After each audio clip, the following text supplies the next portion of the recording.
It was July of 2018. An Uber driver in Denver named Michael Hancock allegedly fired 10 shots at his passenger, killing 45-year-old Hyun Kim. Starting today, Hancock is standing trial for first-degree murder in Denver court. 9 News reporter Lori Lizarraga was there at the Denver District Courthouse today, where jury selection got underway. Lori? Well, from what we know, the trial could last as long as 2 weeks. Hancock's defense team will fight to prove his claim at self-defense, and a jury will ultimately decide whether he's guilty of murder.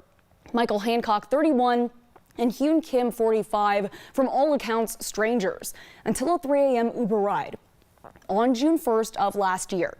Uber driver Michael Hancock claims he fired shots only after his passenger Hyun Kim attacked him. An autopsy report found Kim's blood alcohol level was high, nearly 4 times the legal limit for driving. Responding officers also saw signs of a physical altercation, like Hancock's swollen eye or Kim's bruised right knuckles. And Hancock has no prior criminal record in Colorado, but prosecutors say Hancock fired 10 shots from outside the car at close range. 6 of those shots hit Kim, 1 in the chest and 1 in the back. He's being charged with murder in the first degree, the most serious of all homicide offenses. Law professor Ian Farrell says that self-defense aspect is important because it could change the way a jury decides to sentence him. Is this set of circumstances consistent with, for instance, someone acting coolly and deliberately rather than, say, angrily or in the heat of passion, which would affect the level of homicide that's applied?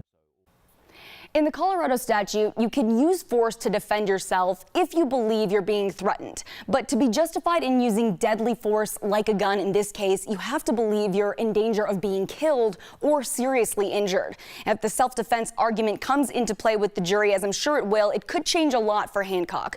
Right now, he's on trial for first-degree murder, and the penalty is life in prison without the possibility of parole.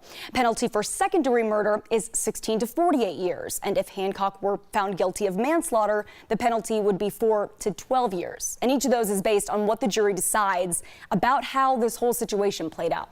It'll be very interesting to follow this and see what the jury does get to see and hear about this case, Lori. Absolutely. Lots of questions still for us, so we're interested in following along. All right. Thanks, Lori.